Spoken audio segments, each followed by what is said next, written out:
Yes. So, uh, good afternoon to everyone. I welcome all of you to the 34th lecture in the lecture series in Nonlinear Dynamics conducted by Department of Nonlinear Dynamics, Bharathidasan University, Tiruchirappalli, with the support of RUSA 2.0. I'm happy to introduce today's speaker, Professor T.S. Mahesh from Indian Institute of Science Education Research, Pune, or popularly known as ISER Pune. Recently, I attended one of his online lectures. The talk was meant for graduate students. I was quite impressed by the way he delivered the talk, and I thought the same talk will also be very useful for our graduate students and research scholars. With this same, when I inquired him about the possibility to deliver a lecture in this forum without any hesitation, he immediately accepted. I should thank for him.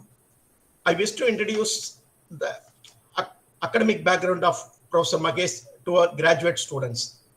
In India, only a small number of people are working in experimental aspects related to quantum information processing. Professor Mahesh is one among them. Dr. Mahesh has got his PhD from Indian Institute of Science, Bangalore in the year 2003 and carried out his postdoctoral studies about 2 years at Massachusetts Institute of Technology, or popularly known as MIT, USA. And he continued another 2 years for postdoctoral studies in the University of Dortmund, Germany, with Humboldt Fellowship, and joined as a regular faculty member in ISER Pune in the year 2007. And right now he is serving as a professor there. As I mentioned earlier, Professor Mahesh is working on experimental aspects. A couple of years ago, our government has initiated National Mission on Quantum Technologies and Applications, popularly known as QTA. Professor Mahesh and his group at ISER Pune has been awarded 25 crores to increase the number of bits in a quantum computer. One of the co-principal investigators in the project is Professor M.S. Santhanam, a theoretician, who is a well-known person to our group here, and already delivered a lecture in this forum. Since I don't want to occupy speaker's time, with this short introduction, now I hand over the session to Professor Mahesh. Over to you, sir. Thank you very much, Professor Senthilvenan, for the kind introduction. Thank you very much. Just a small correction. So this Quest project at ISER Pune is coordinated by both me and Professor Umakant Rapol, who is having the cold atoms lab at ISER Pune. Okay, so now let me start with the presentation. I hope the screen is all right. Yes, yes. Okay. Okay. So I am sharing the entire desktop because it was not recognizing the single window. On the flip side, I won't be able to see the chat box. So please feel free to stop me if you have any questions. By the way, I come from NMR, experimental NMR spectroscopy background, as Professor Senthilvelan mentioned. My expertise is only on the first part of the title, NMR simulations. Now, we find the second part to be very interesting. So one of my students is focusing entirely on NMR simulations of nonlinear quantum systems, but I am not really an expert in the theoretical nonlinear quantum systems. So feel free to comment on my statements, or feel free to correct me, or if you have any questions, we can discuss.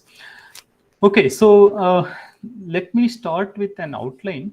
First I will introduce NMR quantum simulation. As Professor Senthilvelan mentioned, this talk is more or less targeted at students. So let me start with a brief introduction to NMR quantum simulation. And then I will briefly mention about the two aspects of quantum characterization which are relevant for our topic today. One is using entropy as a quantum characterization, and then using mutual information also as for characterizing quantum correlations. And then I will take up this topic of quantum kick-top. as a simple example for nonlinear quantum system. And in that, first I will describe NMR simulation of quantum kicked-off, and then I'll describe some ongoing experiments on dynamical tunneling. And I'll also describe some interesting numerical work on machine learning to characterize quantum kicked-off. And then the next topic is observing quantum synchronization. This is our recent work. I'll mention about it. And finally, if time permits, then I will talk about little bit about Rydberg blockade and freezing, and then summarize. So that's the plan. Now, let me begin with the acknowledgement. Most of the work I'm going to talk about today are done by Kritika. She is the final year PhD student at IISER Pune. The machine learning part is done by Priya Batra. She is the fourth year student at IISER Pune. And this was done in collaboration with Anukriti Singh. She was a summer project. She came from engineering background, so she was an expert in machine learning.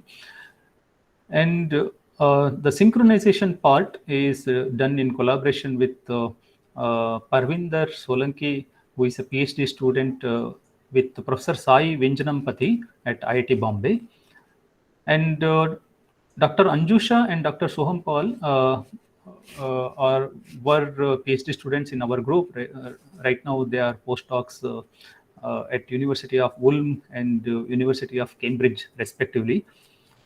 The Rydberg atom was collaborated with Professor Rajesh Nath. By the way, quantum kicked-off part was collaborated with Professor Uday Singh Bhosle at NIT Nagpur. He is currently an assistant professor there. And finally, the dynamical tunneling is in collaboration with Professor Santanam from IISER Pune. Okay, so let me start with NMR simulation, NMR quantum simulation. So this is for those who are not aware of nuclear magnetic resonance. So nuclear magnetic resonance, or NMR. So it involves, as the name suggests, it involves nuclear spins. So we don't take single nuclear spin. We take molecular nuclei which are already in molecules and in an ensemble. So we take a bulk sample of the order of 0.5 ml. A cartoon is here on the right. So the yellow part is the sample. So we take about 0.5 ml of sample, and in that there is some molecule. In this case, it is chloroform. And if you see, it has a carbon at the center and 3 chlorines. And these atoms, chlorine and carbon, they have magnetically inactive spins or weakly active spins, so we just ignore. Whereas hydrogen, that has a nucleus which is proton, and proton is a very strongly active, magnetically active nucleus, so that is our spin.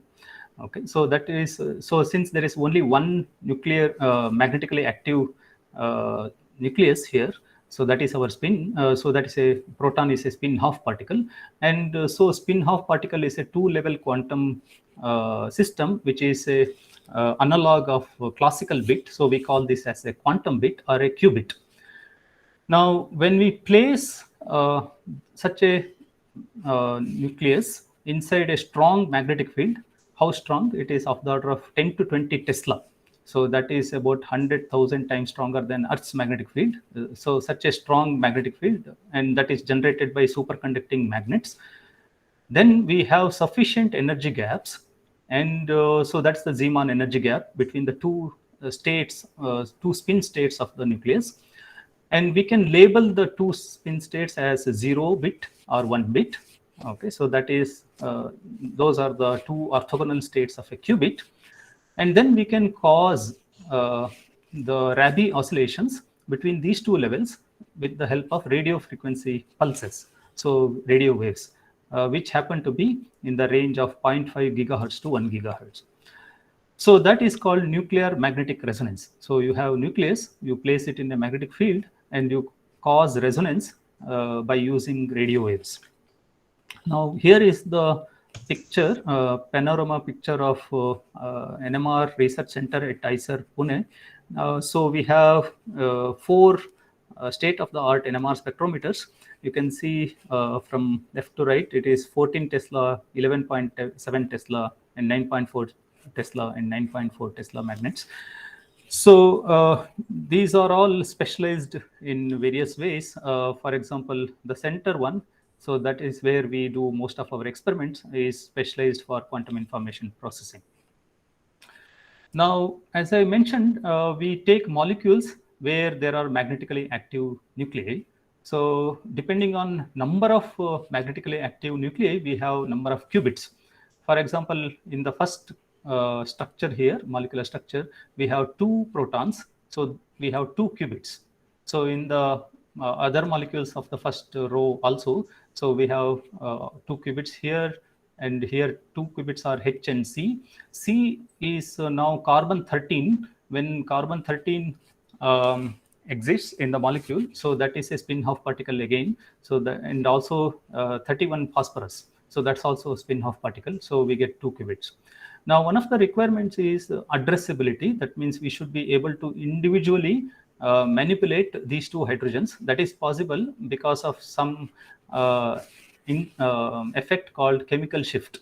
So that happens because of the asymmetry in the chemical structure between these 2 hydrogens. These 2 hydrogens are not having symmetric environment. One hydrogen is closer to electronegative bromine and another hydrogen is closer to sulfur. So these 2 will have different chemical shifts, and that provides us different Larmor frequencies for these 2 hydrogens, and that we can use for addressing these 2 qubits by individual radio frequency pulses without disturbing one another. Now, that is one way. The second important aspect is the coupling. So the qubits must interact with one another. So that happens in variety of ways. One is qubits can interact via the bonds. So that is called indirect spin-spin interaction. Via covalent bond, they interact. The second way is a direct dipole-dipole interaction. So that we can also employ in certain systems. So dipole-dipole interaction. Okay, so with these requirements, so now we can scale up the number of qubits. We can get 3 qubits. So in this case, there are 2 carbons and 1 hydrogen. There are 3 fluorines here, and so on. 4 qubits, 5 qubits, 7 qubits here. And the latest record is 12 qubit. So we have another 12 qubit from 2017. Okay, so this is how we build larger and larger qubit systems, and we can implement quantum information tasks with these registers. Okay, so now let me move on to quantum characterization. So let's start with how do we quantify information. Now that is required for understanding quantum kicked off. So that's why let's start with this.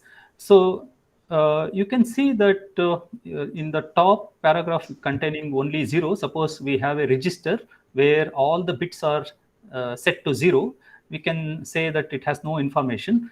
Now, when you create information, when you now encode information, so what you can notice is that entropy has increased.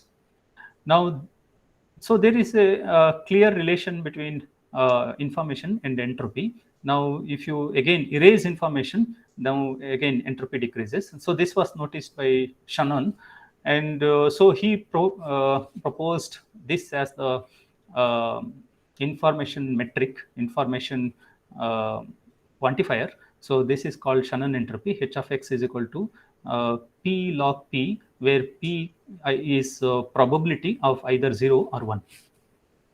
So, and then take some more. So this h of x, this is the Shannon entropy. So if you plot versus probability of 0 or probability of 1, you can see that it goes this kind of curve. It has a maxima at the center at 0.5. And so that means when you have encoded maximum information in a string, So the probability of zeros and ones are almost equal. So that is the Shannon entropy. Now this can be now extended to quantum case. So then von Neumann has given this expression. This is the von Neumann entropy. So now quantum state is described by some density operator rho. So now we can say what is the information content in that state. H of rho is minus rho log rho. So this is instead of minus p log p in the Shannon entropy, now we have minus rho log rho. Now we can diagonalize density matrix, and we can also write this in this form, minus lambda log lambda, where lambda are the eigenvalues of rho. Okay. Basically, these are probabilities. Lambdas are eigenvalues of density operator. So these are basically probabilities.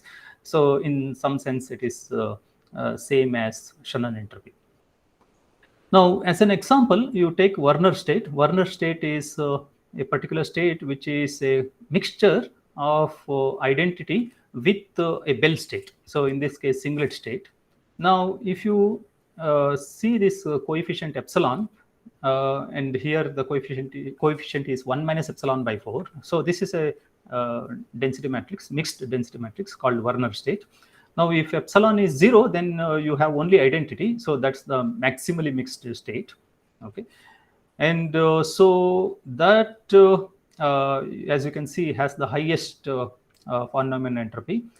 And if epsilon is 1, you have a pure Bell state, and the entropy goes to 0 because it's a pure state. So it is having 0 entropy. There is perfect order and no entropy. Okay. So that's entropy. Now, okay, you may quickly ask now, how do you find rho? Okay, so that is a usual question that we get whenever we talk about density operators. So that is done by something called quantum state tomography. Now, a density matrix can be expressed in, you choose some basis, you choose a orthonormal basis, and then you can find out all the coefficients of that expansion by using quantum state tomography. So this is, I will not go into the details of this, operational details of this, but let me give you some idea of what is this quantum state tomography all about. So this is about measurement of a set of expectation values using a sequence of independent experiments. So just like projection reconstruction technique used in imaging. So you have, this is illustrated in this cartoon. So you have an object, you take different measurements, independent measurements, and then you finally find out which object fits with all these independent measurements. So that's how we can do quantum state tomography. There are very nice systematic methods to do that, but this conveys the general idea of quantum state tomography to find the state. Now, once you find the state, then you can find entropy, you can find von Neumann entropy, you can find out how much information is there in that state. Or you can find various other measures that I'm going to talk about later. You can find Husimi distribution, you can find mutual information, you can find quantum discord, and so on. Okay, so now let me come to mutual information. So this is a type of quantum correlation. Of course, quantum correlation is a huge area. There are different varieties of quantum correlations, something called temporal correlation. It is an example is Leggett-Gerg correlation. And then there are correlations with respect to observable choice like contextuality, and correlations with respect to mutual information, and a popular correlation with defined by mutual information is the quantum discord. Now in this talk, I'll be focusing mainly on quantum discord. Now, so let me first explain what is quantum discord. Before that, mutual information. So consider a bipartite system. That means you have two parts, part A and part B, and you have a quantum state rho for the joint system. AB is the joint system, and you have the quantum state rho. And now you can ask, what is the information contained in A? So that is H of A. What is the information contained in B? That is H of B. And then you can also ask, what is the information common to both? So that is the mutual information which is mutual to both A and B. So that is the mutual information. Now, from this cartoon, you can clearly see that the information common to both, the mutual information, can be extracted in two ways. One is you first find out what is the information in A, that is H of A, information in B, that is H of B, minus the joint information. So that is information in A comma B. Okay, so this is one way. The other way is using conditional information. So that is H of A given what is given B is measured and we know what is the state of B.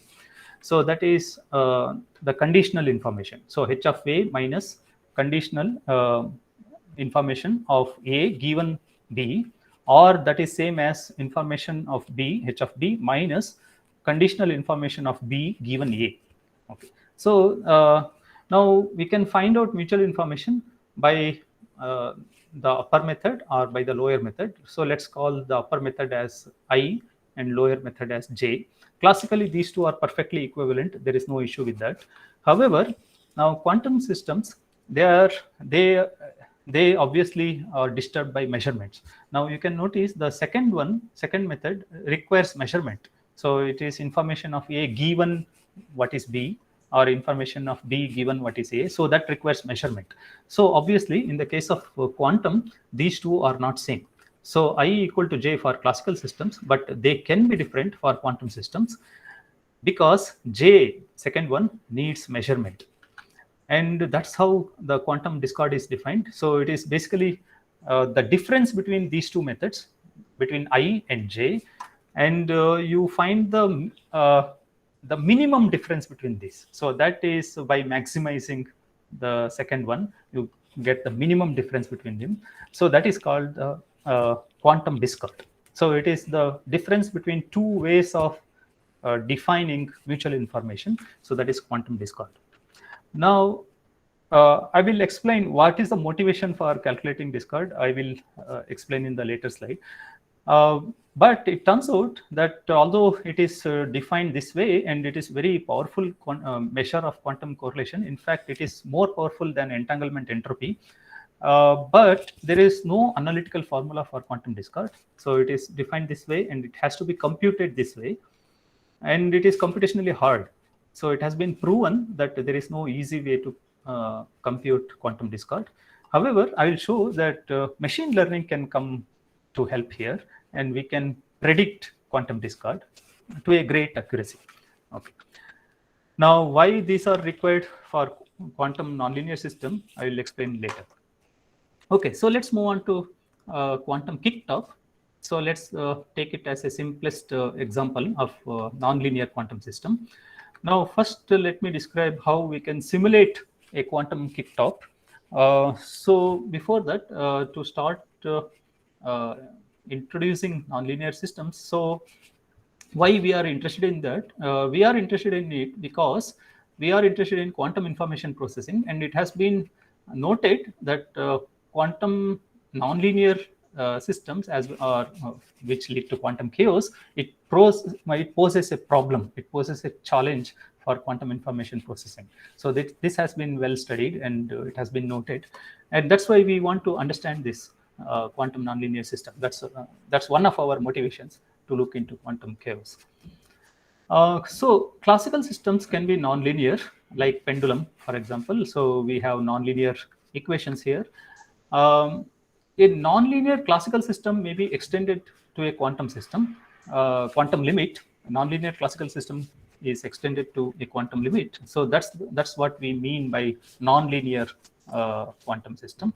Although the underlying equations of motion, Schrodinger equation, is linear, but it has a correspondence with a nonlinear classical system. So that's what we mean by nonlinear quantum system here.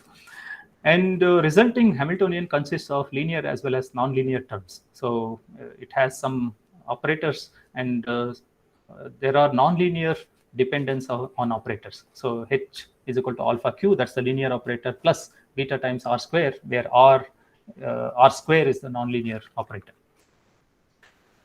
Now, quantum chaos studies this correspondence between the two ends. One where you have a known nonlinear classical system and its quantum extension.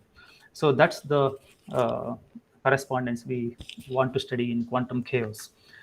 Now, nonlinear classical systems exhibit chaos, so that we know sensitivity to initial conditions and unpredictability of long-term dynamics and so on. And we quantify by various measures, including Lyapunov exponents. However, now we can't assign trajectory in the quantum world.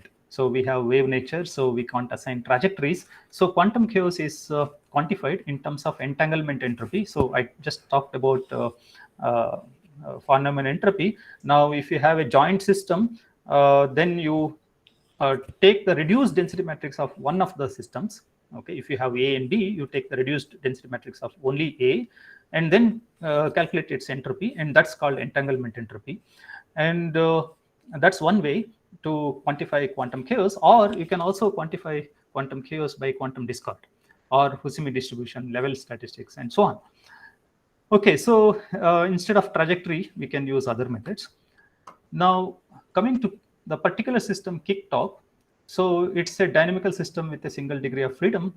So the single degree of freedom here is angular momentum, so which has three components, x, y, z. But the total angular momentum is a conserved quantity, j square is conserved. And so phase space is characterized by just two parameters, polar and azimuthal angle. And the nature of dynamics can be regular, confined to a limited phase space, or chaotic, depending upon initial conditions as well as kick strength.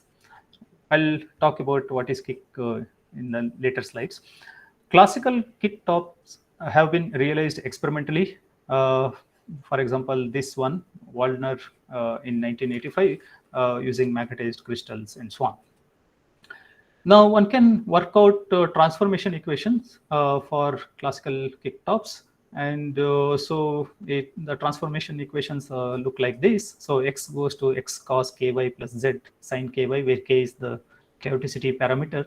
And y similarly goes to x cos ky minus z sin ky, and z goes to y. So that's the transformation equation.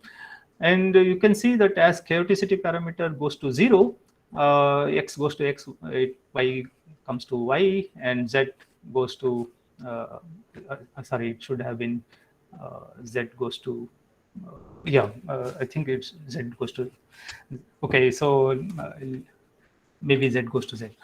Okay, so anyway, so what I want to say is the chaoticity parameter k here, so that controls the extent of chaos in the system.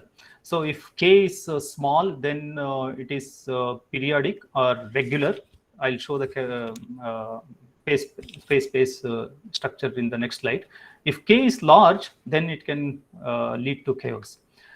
Now, since j square is conserved, the phase space is characterized by only theta and phi, as I mentioned, just two parameters.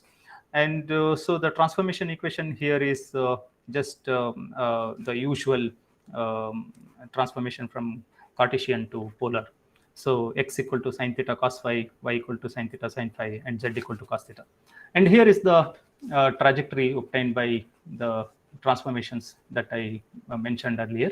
So for k equal to 0, as you can see, you have this closed trajectories. Now, a system initialized anywhere on the closed trajectory keeps on moving in that closed trajectory. It is confined in that part of the phase space.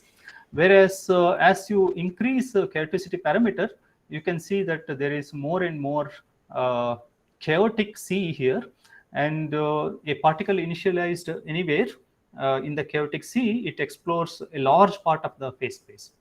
And when k is increased even larger here, it is 2 pi plus 2.5. So you can see it is almost completely chaotic. Now, that's what we wanted to simulate using nuclear spins. Now, first we set up the Hamiltonian. So in this case, Hamiltonian has a linear term which is switched on and off. So this is Jx. And so this is switched only for a short time delta, but periodically. So after every tau period.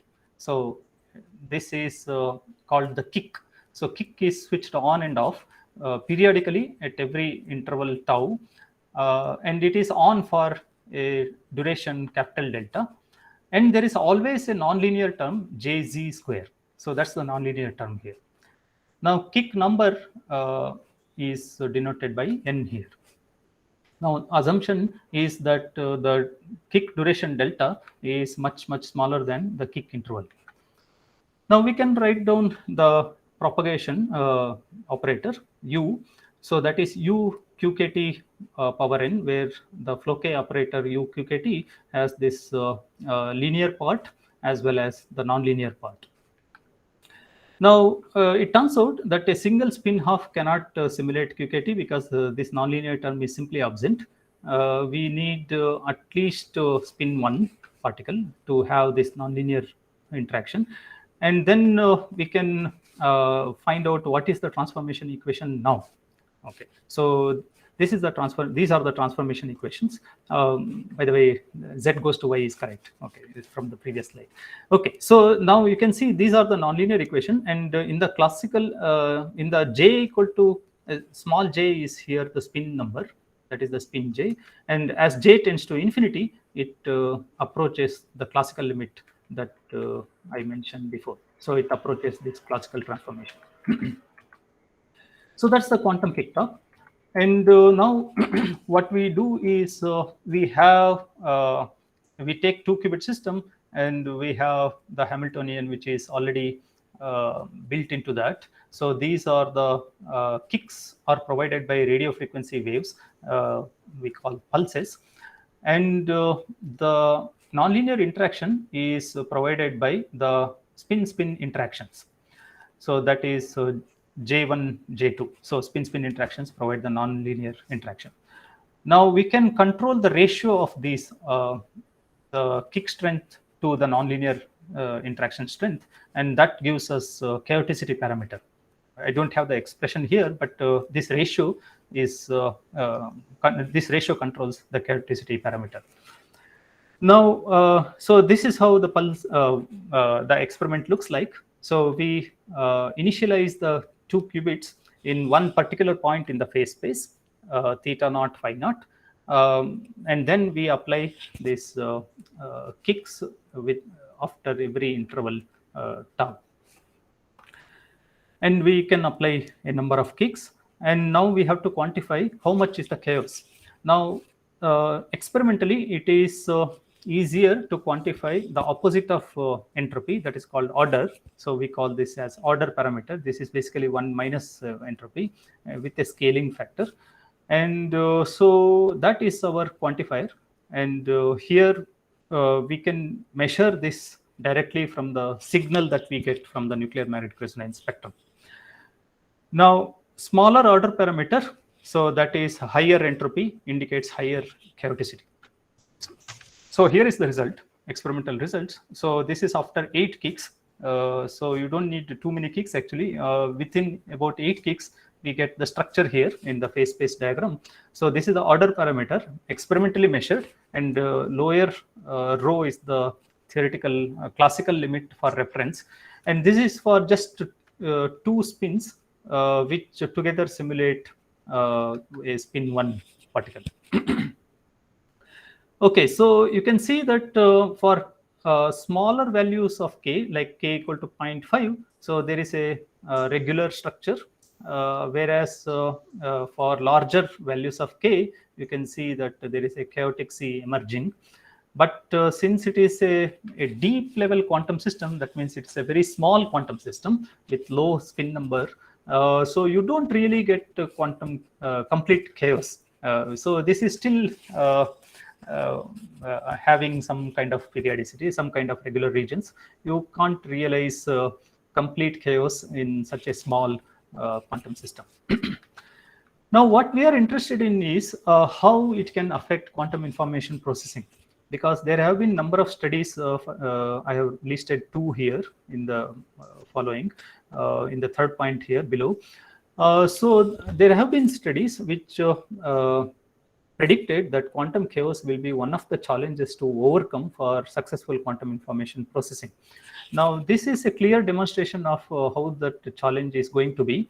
If you, for example, initialize the quantum system uh, at the perfectly regular region, at the center of this regular region, that's the black dot here, then you can see what happens between, this is the Husimi distribution. Husimi distribution is found out by finding the state and taking the expectation value at various points. Since you have initialized at a perfectly regular region, you just get three symmetry connected points here. Now here, blue is theory and red is experiment, and there is a perfect match here. Okay, so this is after 8 kicks, and you get perfect match. Now what happens as you increase the chaoticity parameter, or so here you increase the chaoticity parameter as well as you change the initialization region. So these initialization regions are shown by black dots on the top curve, top plots here. So as you move into the chaotic regions, you can see that there is a disagreement between theory and experiment. Now the maximum disagreement comes for this point initialization, which is in the middle of a chaotic sea. You can see that the experiment and the theory doesn't match very well, and that is because it is in the deeply chaotic region. And so even though we have a very small quantum system, still it is very sensitive to experimental imperfections. Now one thing we notice that all these have same number of RF pulses, same number of complexity, experimental complexity. Only difference is the place where you initialize the system. And that depending on that, we get more errors in the chaotic region, and that clearly indicates that chaos is something to be watched while doing quantum information processing. Okay, so now another interesting experiment so that we are still working on. It is an ongoing experiment. So that's about dynamical tunneling. So a conventional, okay, so let me see the time. Okay. A conventional quantum, in conventional quantum tunneling, we talk about a quantum particle penetrating across an energy barrier and entering a classically forbidden region. Whereas in dynamical tunneling, a quantum system penetrates a dynamical barrier and accesses a region that is dynamically not allowed. Okay, so there is nothing like energy barrier, it is a dynamical barrier. And a classical system initialized in a regular region follows closed trajectories and gets confined in the regular region. It cannot explore much of the phase space unless it begins with a chaotic region. However, a quantum system, when initialized in a regular region, can tunnel into other regular region with the same symmetry, and that is called dynamical tunneling or chaos-assisted tunneling. Now, dynamical tunneling has been studied theoretically and demonstrated experimentally in cold atoms. Here, we can monitor dynamical tunneling via angular momentum projectors, Jx, Jy, and Jz. The system initialized in a regular region shows periodic revival in the angular momentum projectors as a function of number of kicks, capturing the tunneling behavior between the two regions.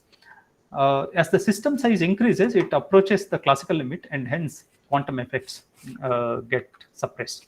Now, so here is what we are going to do. So this is the phase space, and let's consider 3 points here, 1, 2, 3. So first one is perfectly regular region, and second one is partly regular, and third one is completely chaotic. And so we want to see what happens when we initialize with these 3 regions, what happens. Now, the symmetry related point for the first point is the bottommost island here. Okay, so that's the bottom left island. So these are the symmetry related islands. Now we want to see whether there is a tunneling between these two or not, and how that tunneling changes if we initialize in different points. Okay, so that's the aim of the work here, and this is done in collaboration with Santanam, as I mentioned. So we take again small registers, 2 qubits and 3 qubits. We are also planning to scale it up. Now here is one example. If you take 3 qubit system and if you see what happens as a function of kick strength to all these angular momentum operators, they undergo periodic oscillations. And so there is a very nice theoretical work which confirms that the this that confirms that this is indeed dynamical tunneling. Now that is for the first point when it is initialized in the highly regular region, but we can initialize in the border between regular and chaotic regions. So that is the near regular initial state, and then you can see that the oscillations are damped out. And if you initialize in the chaotic initial state, completely in the chaotic, that's the third point in the phase space, then the oscillations almost died down. So this is ongoing experiment. I thought I will just share with you the results. So just to summarize this part of the work, so we can see clear periodicity in angular momentum components for 2 and 3 qubit systems initialized in regular regions. The system initialized near a regular region has also periodicity, but not as sharp as regular region. The system initialized in chaotic region shows no periodicity. And 3 qubit case has a longer period compared to 2 qubit system. I didn't compare that, but that's what we observed. I didn't show you here. Now we can introduce dephasing noise. So that's another thing we have control on experimentally. So we can introduce dephasing noise and then see what happens. That can be done by using magnetic field gradients. Now this first one is the reference that I showed you before. So this is the oscillation of 3 components of the angular momentum, which we say is due to dynamical tunneling, and this is under no dephasing noise. Moment you introduce dephasing noise, you can see that oscillations died down. So it indicates that quantum superpositions are really playing a role here, because dephasing noise are destroying the quantum superpositions, and that's why the tunneling is destroyed. Okay, so now in the remaining about 10-15 minutes, so let me describe a few aspects of this. One is machine learning to characterize quantum kick-off. Okay, so this may be new to some of the students, so let me introduce what we are doing here. So we use a particular machine learning method called recommender system, and it's also called as collaborative filtering. And later I will explain how this can be used for studying nonlinear quantum systems. Okay, so this is used for recommendations based on customer experience. Many big companies use it for giving you targeted advertisement. So you open Gmail or you open any website, you get on the right and left, you get targeted advertisement. And that is based on your previous purchases or previous browsing history. And so they behind that, they use this particular type of machine learning called recommender system. So it involves a database. So the database is partly filled. That filled part is like where you have already given some kind of feedback. Either you have purchased or you have browsed some items. So they know that you have some interest, but they don't know exactly what are your interests in other items. So that's the question mark. By the way, the columns here are the items, so it can be movies. The rows here are the customers, various customers. Okay. Now the job of the machine learning here is to fill out the database completely. So it has to convert the sparse database into filled database. Now the idea here is to assign a hidden vector to each of these. So these are called latent vectors. And so these latent vectors, they have for items it is denoted x, and for users it is denoted theta, and they have to be determined. So for every customer there is a hidden vector called latent vector. For every item, there is a hidden vector called feature vector. Okay, so the customer experience, now customer rating, the predicted rating is just the scalar product between these latent vectors, and one has to find these latent vectors. So that is done by numerical optimization. One sets up a cost function, which is the difference between the actual ratings given by taken by your feedbacks and the predicted ratings. So that gives the difference gives the cost function, and cost function is numerically minimized, and that sets up all the hidden vectors. And once you find all the latent vectors, then you can find all the missing elements in the density matrix. Now that's in a nutshell, that's about the recommender system. And what we are going to do is the following. Instead of customers, we use quantum states. So for us, customers are quantum states, and the movies are quantum operations. Okay, so the items are quantum operations. And rating is the change of some property. In this case, we take it as quantum correlation. So that's the rating. So in fact, it is completely flexible how you define this, how you model your problem in terms of recommender system. And then we can set up the cost function. We can find out what is the rating and so on. Now, what we did was use this to find a change in discard. So delta C is our quantum discard now. So that's what we wanted to see, what happens to quantum discard when you apply a particular transformation.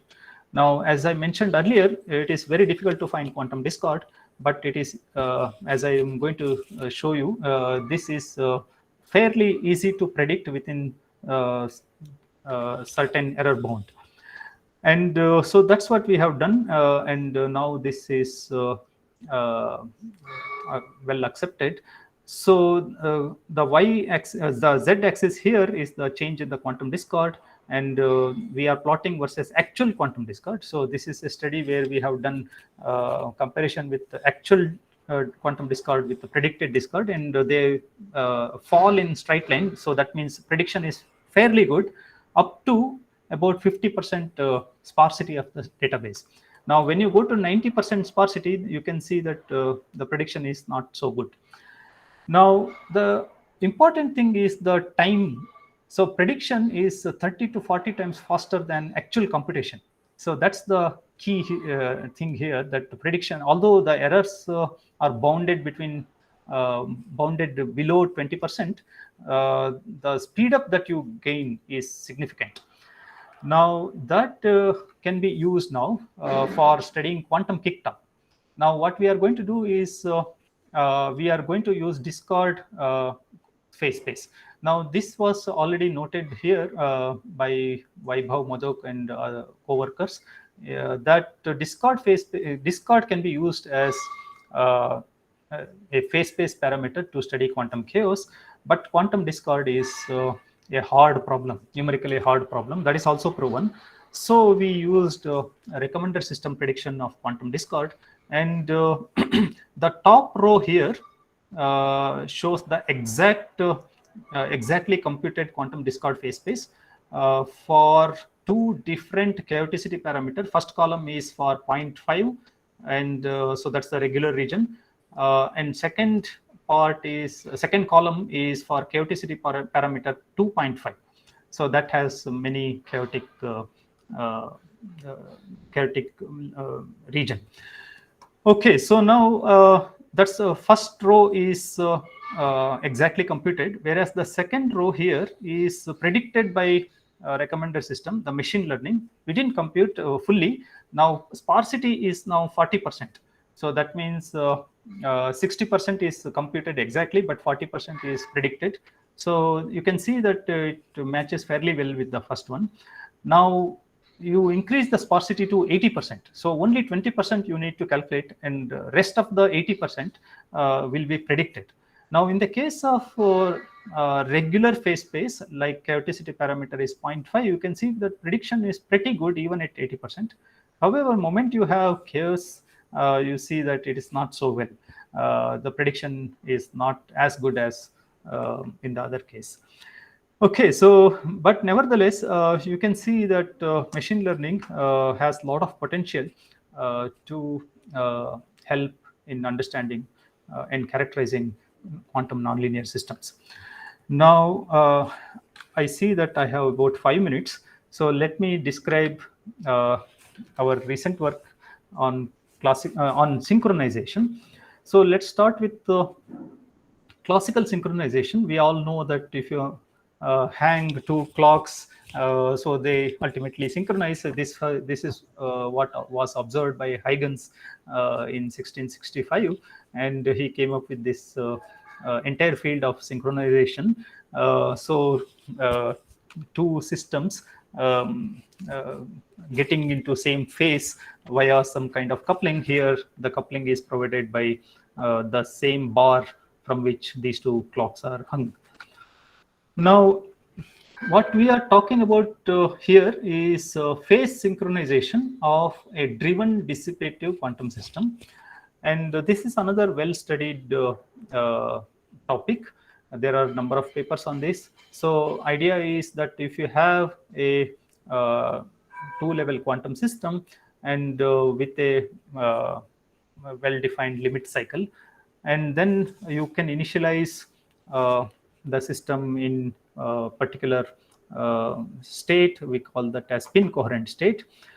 And then in the case of a spin, freely precessing spin under some magnetic field, so you can see that it is precessing, say, under some Larmor frequency. So it has a well-defined limit cycle, and phase is a free parameter. So free phase under the system Hamiltonian evolution. Now, what we are interested in is application of a small drive, additional drive, which will result in phase locking with respect to that additional drive. So the idea is like you start with a spin coherent state, and then free evolution under certain Hamiltonian. This is already there. Free evolution is already there, and then you have a limit cycle, and on top of that you apply an external drive. Then what happens to the phase, whether it remains completely free or it has a preferential bias to the phase of the external drive. So that's the question that we are asking. And if it has a preferential bias to the phase of the external drive, then we call that as phase synchronization. Now, it turns out that this phase synchronization can be studied in terms of Husimi distribution. So when there is a phase preference, that shows up in this Husimi distribution, which is expectation value of the density matrix at various phase space points. Now, so this can happen in a dissipative system. So there is a very interesting connection between dissipation and phase synchronization. And generally, one needs to do quantum state tomography to determine Husimi distribution, and then one can find out whether there is a synchronization or not. What we did was we came up with an interferometric approach. So that is quite handy. Now we don't need to do elaborate quantum state tomography, which I mentioned that it requires projection reconstruction type of experiments, set of independent experiments. We don't have to do that. One single experiment, this is based on interferometry. Quantum circuit is here shown in the right. So that can directly give us Husimi distribution, Husimi function. So this is one experiment gives you 1 point on the Husimi function, q of theta phi. Now, using that and using this 2-qubit system, so we applied a drive on one of the spins shown here in the red dash. So we could, okay, so we applied on the fluorine transition here, as shown here, we applied a very weak drive that does not really destroy the limit cycle, but which will cause the synchronization. So what we found was as a function of the duration of the drive, if we went on applying the duration change, if we go on increasing the duration time, and at about 1 second. So the first one is no drive, second column here is about 50 milliseconds drive, 100 milliseconds, and then 1 second. At about 1 second drive, you clearly see there is a structure in the Husimi distribution. So this clearly says there is a phase preference with the external drive. So that is the emergence of synchronization, quantum synchronization. And then that synchronization remains for longer time also. We went on up to 10 seconds and even 100 seconds. And so we could clearly see the structure in the phase Fusimi distribution. The top one is simulation, and the bottom one is the experiment. So, of course, in the experiment, there is a drop in the contrast after 10 seconds and 100 seconds. So that reason is the experimental imperfections as well as decoherence. So we lose the contrast. But it is very clear that there is a synchronization happening in this system. We also found that this synchronization is robust against detuning as well as variation in the drive strength. And so that's one of the standard characteristics of the synchronization. This is called Arnold tongue. So this is the expected model, and we see somewhat similar behavior in the experiment. Okay, so maybe I skip the last part because I just completed my time, and maybe I'll come to the conclusion. So let me, okay, sorry. Okay, this slide is, okay, let me see what's going on. All right. Okay, so to summarize, we studied, okay, yeah, I think it's fine. To summarize, we studied the quantum kick-off in a simple quantum nonlinear system via 2-qubit NMR register. Its quantum chaos is studied by entanglement entropy and Husimi distribution. Higher experimental errors in chaotic region confirmed quantum chaos challenge for quantum information processing. What is happening to the last slide? Okay, so I'm sorry. So there was some issue in the last slide. So we also found that machine learning can efficiently predict quantum discord, which can be used to characterize quantum nonlinear systems.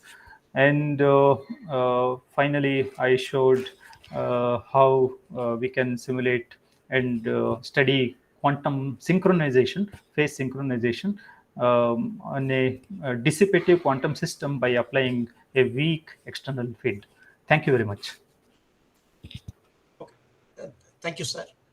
Thank you. So the session is open for clarifications, questions. Yes, Prashant, you can raise your question. Yes, sir, I'm audible, sir. Yes, yes. Sir, you said that the coupling of qubits, sir.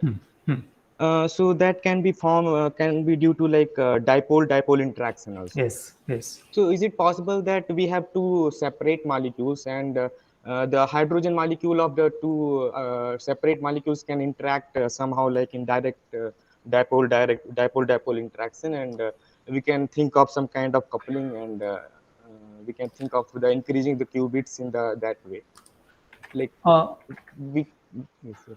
Yeah, sorry. Sir, could you get me, sir? Like, I thought like you could have two separate molecules, and the molecules maybe consist of hydrogen molecules, and those hydrogen molecules, even though they are they are branched from the separate molecule, they can interact somehow, and we can thought of some kind of coupling. No, you are very much right. Yes, there can be intermolecular dipolar coupling in addition to intramolecular dipolar coupling. Okay, that is completely true. Only thing is so it depends on which phase of the sample you are taking. We quite often take liquids because we don't want intermolecular interactions. In liquids, the molecules are all rotating very fast, and they are not interacting with one another in a significant way. And this fast motion of each molecule, actually it suppresses intermolecular interactions. But if you take single crystal, for example, there you can in fact use intermolecular interactions. That's what you mentioned, dipole coupling between two different neighboring molecules, right? Yes, sir. So that is possible if you take single crystals, and it has been done. Yes, you are very much correct. Yeah. So in that way also people are trying to increase the number of qubits, sir. Yes, you can do that. Yes. Okay, sir. Okay, sir. Yeah. And another thing, sir, like you talked about the radio waves and the resonance between the. So what kind of resonance is it? By molecular vibration, or I couldn't get that. You see, we have two levels here. Okay, so these are the Zeeman. This is the Zeeman energy gap.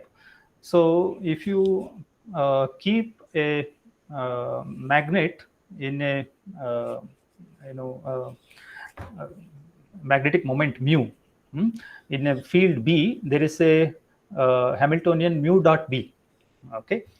Now this for a spin half particle gives you two energy levels. Okay. So this is the ground state and this is the excited state. Okay. So this is the spin, not the vibration level. These are the spin states. Okay, okay, sir. So this arises because of interaction of the magnetic moment of the nucleus with the external magnetic field. So can we use some other wave instead of radio waves, like some electromagnetic wave? Maybe in So the requirement for the resonance is that the energy of the electromagnetic wave should match with the energy gap. So for these kinds of fields 10 to 20 Tesla, the energy gap matches with electromagnetic wave of frequency 0.5 to 1 gigahertz. Okay, sir. So we can't use maybe visible So region. the resonance condition, energy matching.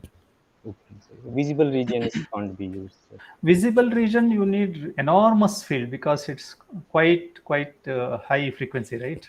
Yes, sir. Yes. Yeah. So that kind of field is not available right now.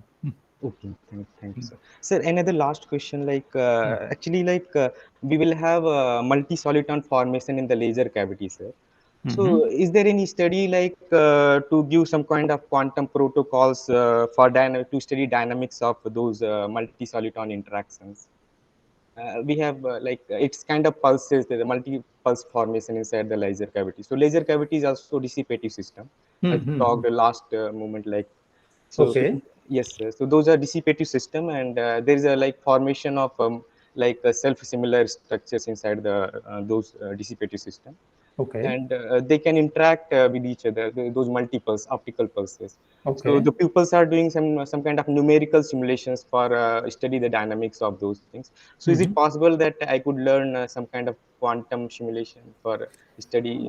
Should be possible, but you see, you if you want to see the quantum nature, then you have to take certain precautions. What they call as quantum optics. Okay, so I don't know. Depending on the particular experiment that you are talking about. Um, so it may need single photon detector, or so some kind of precautions should be taken to extract quantumness. Okay, sir. You can Because talk to experts in quantum optics. I'm not really an expert in quantum optics, yes. but I know that they take precautions in terms of emitters as well as detectors. Either you take single photon emitter or single photon detector and so on. Yes, yes, sir. Yes, because actually just before a few lecture I was gone through one paper. There is like they have used like a quantum protocol for not gate using soliton scattering. So that's why I thought that that what kind of quantum protocol is it? NMR quantum simulation like that? I couldn't get because I didn't. Yeah. Okay. Yes. So I just thought that I could learn this technique or not. Yeah, yeah, you should be able to see some of the. For example, if you want to see synchronization in the systems that you described. Since yours is also a dissipative quantum system, if you say it's a quantum dissipative system, you might be able to see some kind of synchronization with suitable external drive. But I'm not an expert to really, tell you what should be the requirement there. Okay, sir. Okay. Thank you so much, sir. Thank you Sure. so much. Yeah. Sir, Yes. sir, actually, I wanted to ask about homodyne detection.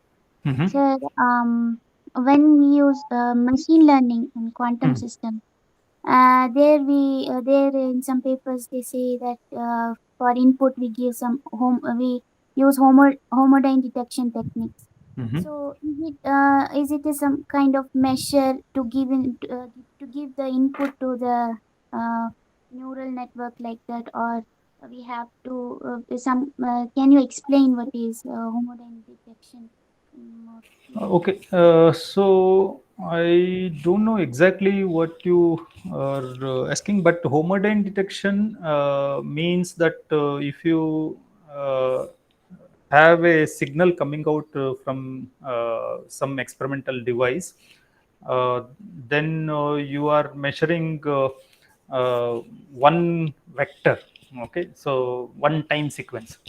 Now, heterodyne means you combine it with another time vector and so on. See, there machine learning is a huge area. Okay, so neural network is one popular method. Recommender system is another, and there are many others. Yeah, so one has to see which one is more relevant for the problem that we have. Oh, okay, sir. I have a basic question, sir. Uh, in quantum synchronization, for spin system, we use MEQ function and not Wigner function or p-distribution function. Why is that? Sorry, spin is what? For spin systems, Ah, hmm. we use MEQ function for characterizing the system. So why What not what use function? Can you repeat? Sorry, I missed. Kushimi function. Usimi. MEQ Ha ha. Usimi. function? Okay, okay. Ha ha ha. So Yeah. why not Wigner function or the p-distribution function? Yeah. Maybe other functions are also possible. As I said, so Husimi is one method. We could use entanglement entropy. We could use discord, quantum discord, and I think you noticed that the phase space diagrams of quantum discord and quantum entropy were very similar. So it can change for different scenarios, but in the examples I showed, both were able to capture the regular region and chaotic regions very efficiently. We have not tried Wigner functions, but probably one can try it out. Okay. I don't Thank know. I'm as I said, I'm not really an expert in nonlinear system, theoretical nonlinear systems. thank Uh, Professor Mahesh, Yes, yes. it was a very beautiful lecture. Thank you. I have a basic question. Mhm. In classical dynamics, for seeing chaos in classical kicked rotator, you need just a single spin. And why do you need, in the case of quantum case, you require two spins? No, single spin is okay, but spin number should be at least one, right? A Why? spin half particle, the reason is if you square Pauli spin half operator, it becomes identity. So nonlinear terms will go away. Uh, Like sigma x, like spin half sigma x, you square and it becomes identity. I see. Yeah.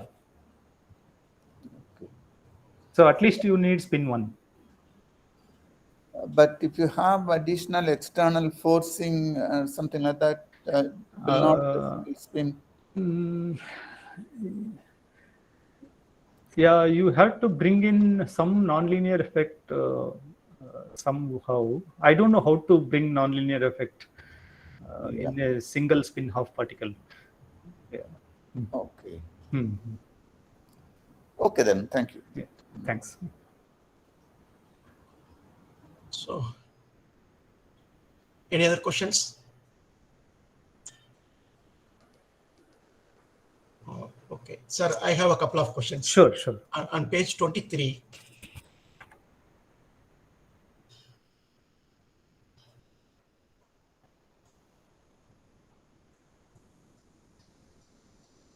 Okay. yes, this is it was epsilon. Huh. Is it possible to have zero value? What does it So mean? if you have zero value, what will happen is it will go to a maximally mixed state. So that will have only identity. Okay.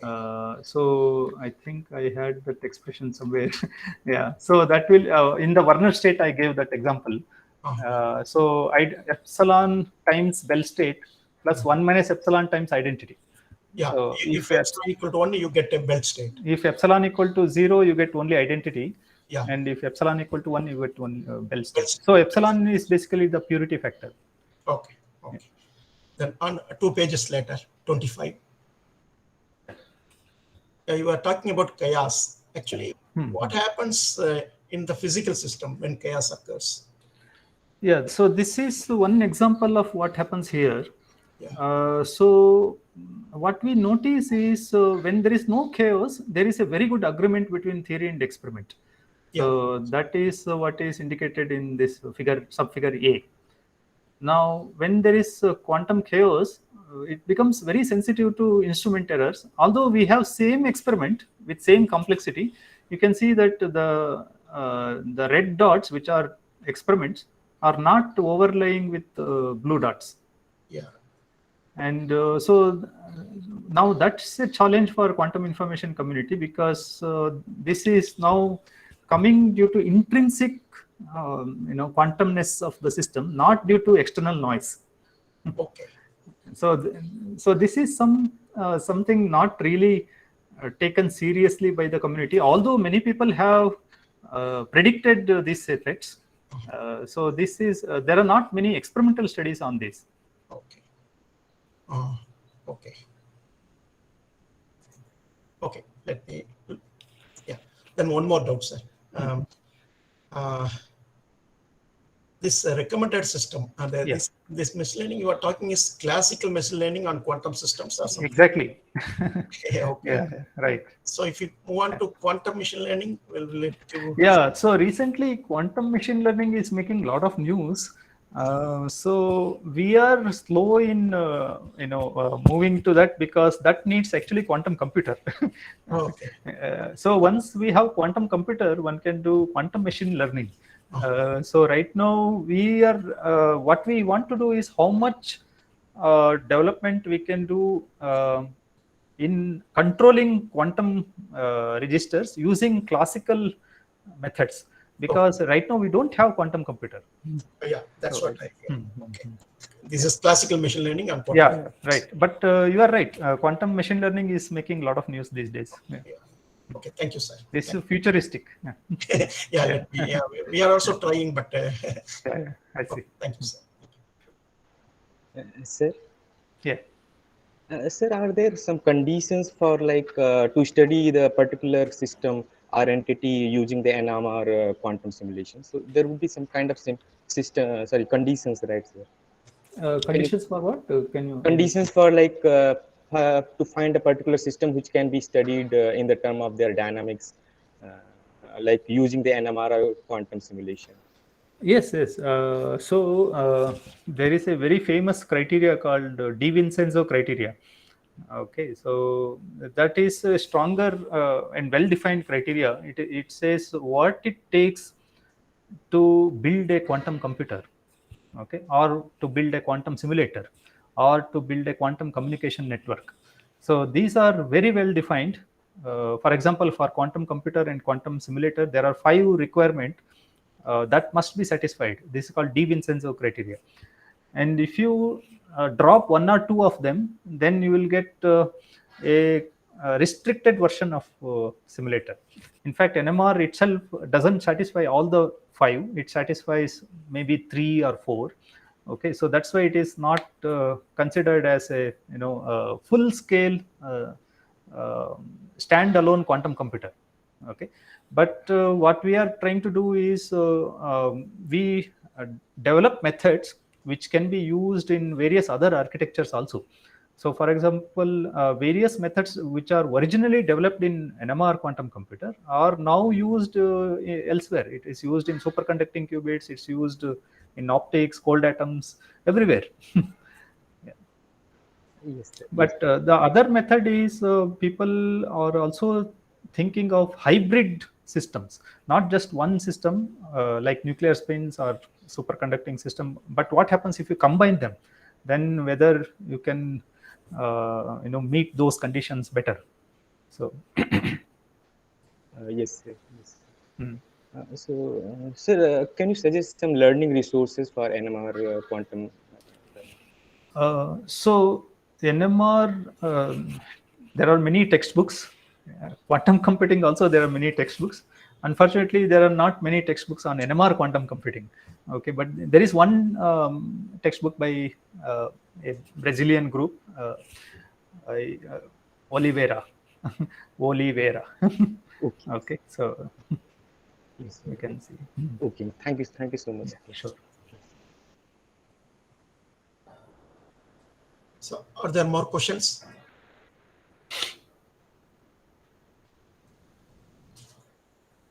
Okay, sir. I'm not getting any questions. So since okay, in that case, let us conclude the session by thanking Professor T.S. Mahesh for giving a very beautiful talk on the NMR thing with the quantum information process. So thank you, sir. Thank you for accepting our invitation and giving a very interesting talk to the students. Sure. It's my pleasure. Thank you. Thank you very much for inviting. Yeah, sure. I will write to you the other matters. Sure. Okay. Thank you. Bye. Bye.